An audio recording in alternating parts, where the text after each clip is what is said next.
Bonjour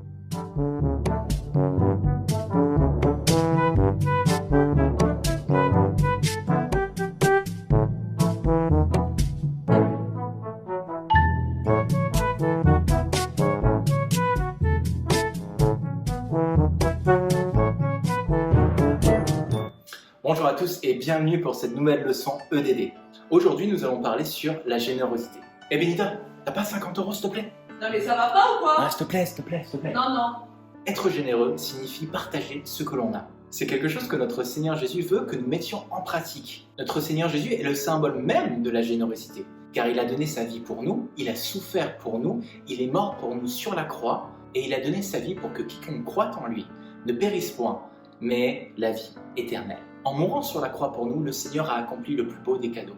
Et ce qu'il a fait, on peut le retrouver dans Jean 15,13. Si vous l'avez trouvé, vous pouvez marquer Amen dans les commentaires. Il n'y a pas de plus grand amour que de donner sa vie pour ses amis.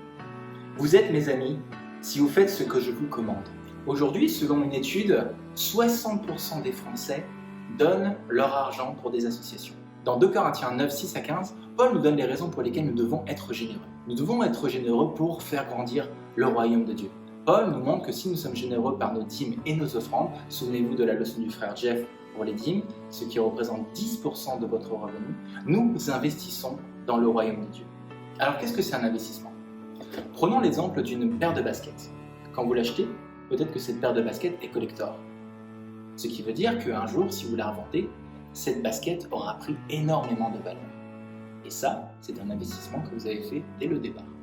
Luc 6, 38. Donne et il te sera donné.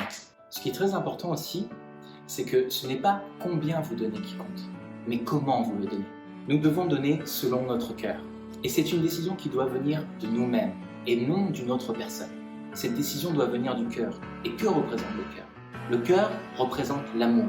Et l'amour, c'est donner sans attendre quelque chose en retour. Prenons l'exemple de la femme veuve qui est allée au temple. Souvenez-vous, il y avait au temple un homme riche qui lui donnait son argent pour que tout le monde le remarque. Il était riche, et oui, et il donnait son argent comme ça. Il donnait son offrande à Dieu de cette façon, pour montrer à tout le monde qu'il était riche. Et dans le temple, il y avait aussi une veuve. Et cette veuve n'avait pas beaucoup d'argent. Elle avait juste assez d'argent peut-être pour se payer à manger le soir. Et tout ce qu'elle avait dans sa poche, c'était 2 petites pièces d'argent. Et qu'est-ce qu'elle a fait à votre avis? Elle a donné ces 2 pièces d'argent au Seigneur. Donc on vient de voir qu'il est important de donner avec amour, selon notre cœur. Maintenant, il est important aussi de donner sans contrainte, sans regret et avec joie. Nous ne devons pas être forcés à donner, car une offrande forcée n'a aucune valeur pour Dieu. En soi, Dieu n'a que faire de notre argent, car tout déjà lui appartient. Dieu a tout créé, mais ce qu'il veut, c'est que cet argent soit donné d'un bon cœur. Alors soyons sensibles aujourd'hui. Soyons sensibles parce que nous, aujourd'hui, nous avons la possibilité de manger comme nous le pouvons et de dormir sous un toit. Si vous pensez que vous avez peu, sachez que dans ce monde, ce qui est peu pour quelqu'un peut être une richesse pour quelqu'un d'autre. La générosité, ce n'est pas forcément que les moyens matériels, mais c'est aussi l'amour que vous pouvez montrer les uns envers les autres. Et c'est l'un des plus grands commandements. Qu'est-ce que la Bible nous dit? Aime ton prochain comme toi-même.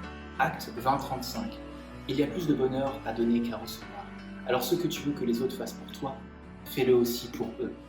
Car la personne que tu as aidée un jour sera peut-être la personne qui t'aidera demain. Passe une très bonne journée. À bientôt. Changement de programme. Tout le mois de février, les leçons ne se feront plus sur YouTube et Facebook, mais sur Zoom à 16h30. À très bientôt.